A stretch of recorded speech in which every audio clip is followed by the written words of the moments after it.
नमस्कार, मैं air marshal Sanjeev Kapoor.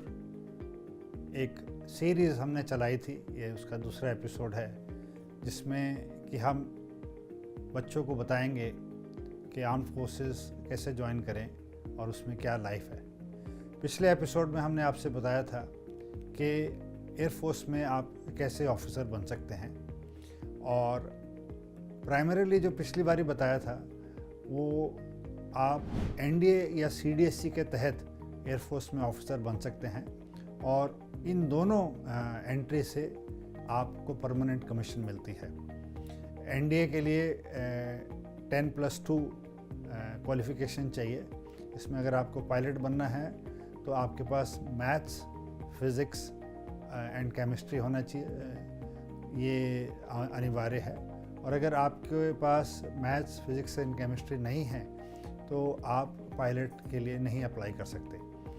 Cost of repetition के तहत मैं आपसे दोबारा ये कहना चाहूँगा कि जो सीडीएससी है और जो एनडीए है वो परमानेंट कमीशन है, बट ऐसा नहीं है कि अगर आपने इन दोनों में से किसी भी एग्ज़ाम में नहीं क्वालिफाई किया तो आप एयरफोर्स में नहीं जा सकते। इसके अलावा एक और एंट्री होती है एयरफोर्स में, उसको एफकैट बोलते हैं, एयरफोर्स कॉमन एंट्रेंस टेस्ट।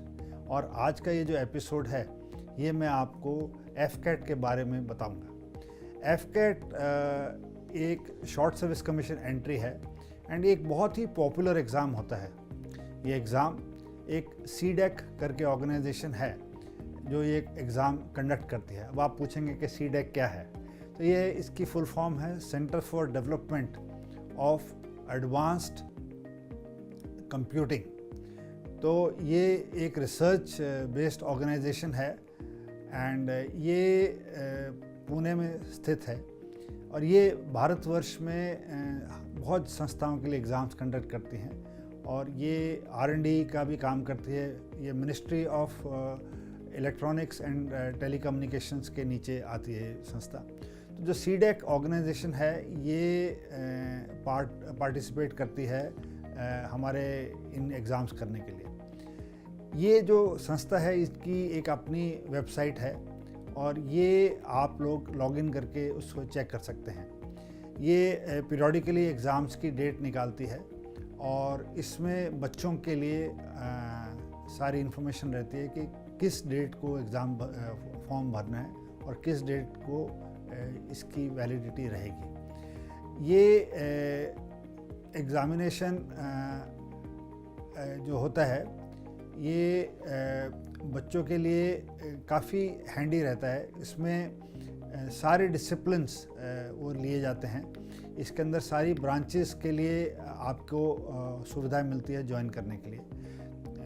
आप other than flying of course आप अप्लाई कर सकते हैं सीडेक के तहत, बट अदर देन फ्लाइंग जैसे टेक्निकल ब्रांच होगी, जैसे एडमिनिस्ट्रेटिव ब्रांच होगी, जैसे लॉजिस्टिक्स ब्रांच होगी, जैसे अकाउंट्स ब्रांच होगी, जैसे एजुकेशन ब्रांच हो गई, ये सब चीज़ें आप सीडेक की इस परीक्षा के तहत कर सकते हैं। और ये सारी जो संस्थाएं हैं इसमें आपको शॉर्ट सर्विस कमीशन मिलती है।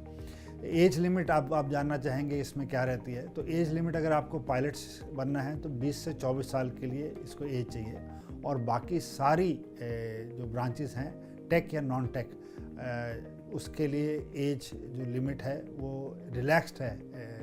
इस एग्ज़ामिनेशन में एफकैट में वो आप 26 साल तक बन सकते हैं।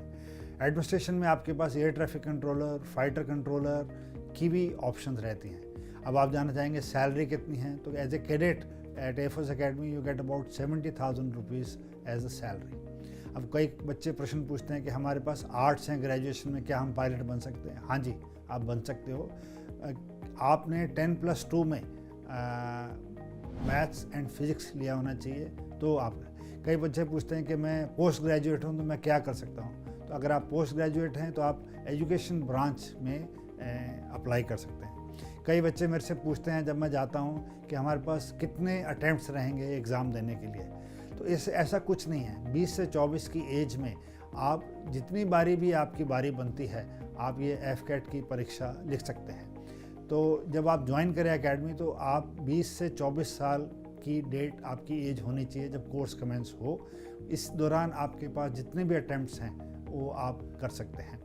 इसमें एक और ऑप्शन है, जिन बच्चों के पास कमर्शियल पायलट लाइसेंस है जो DGCA से है और वो 26 साल के हैं at the time of joining, वो भी air force academy as a pilot join कर सकते हैं। ये एक ऑनलाइन एग्ज़ाम है FCAT का, एंड इसमें ऑब्जेक्टिव टाइप ऑफ क्वेश्चंस आते हैं एंड उसके मल्टीपल आंसर्स रहते हैं। तो ये आपको एक और जानकारी है जो कि शायद आपको कहें। ये सारे क्वेश्चन इंग्लिश में रहते हैं एंड इसके अंदर 4 भाग रहते हैं। उसमें वर्बल एबिलिटी रहता है, जनरल अवेयरनेस रहता है, रीजनिंग रहती है एंड न्यूमेरिकल एबिलिटी रहती है टू फाइंड, प्लस इसमें मिलिट्री एप्टीट्यूड का भी एक रहता है। ये 2 घंटे की परीक्षा होती है एंड इसमें अबाउट 100 क्वेश्चंस होते हैं जो कि पूछे जाते हैं। जो इसकी वेटेज है वो करीब 300 मार्क्स की होती है। जो बच्चे इंजीनियरिंग करना चाहते हैं उनके लिए एक अलग परीक्षा होती है, उसको EKT बोलते हैं, उसको इंजीनियरिंग नॉलेज टेस्ट बोलते हैं। एंड ये परीक्षा जो ऑप्ट करते हैं ग्राउंड ड्यूटी टेक्निकल ब्रांच के लिए, सिर्फ उन्हीं के लिए ली जाती है ये परीक्षा। एंड ये इसमें 45 मिनट दिए जाते हैं और 50 क्वेश्चन आपसे पूछे जाते हैं। इसकी सारी गाइडलाइंस, क्या प्रश्न रहते हैं, क्या वो रहते हैं, ये ऑनलाइन अवेलेबल है। और ये basically mechanical engineering, computer science, electrical and electronics पे ही प्राइमरली क्वेश्चन दिए जाते हैं। और ये दिशा की जो साइट है जो मैंने पिछले एपिसोड में बताया था, ये सारी चीज़ें उसके अंदर भी हैं। एक FCAT का सेल है जो वायुसेना मुख्यालय में है और एक CDAC पुणे में है। तो एक कहावत भी है कि जब आप लीडर बनना चाहते हैं तो आपके पास ऐसा एक तजुर्बा होना चाहिए कि लोग आपके साथ जुड़ें और आपको साथ लेके चलें, आपका लीडर मान के चलें। तो अगर आप अपने आप में बिलीव करते हैं कि मेरे में ये लीडरशिप क्वालिटी है और मैं लोगों को लीड कर सकता हूँ, तो मेरे हिसाब से वायुसेना से अच्छी कोई सर्विस नहीं है।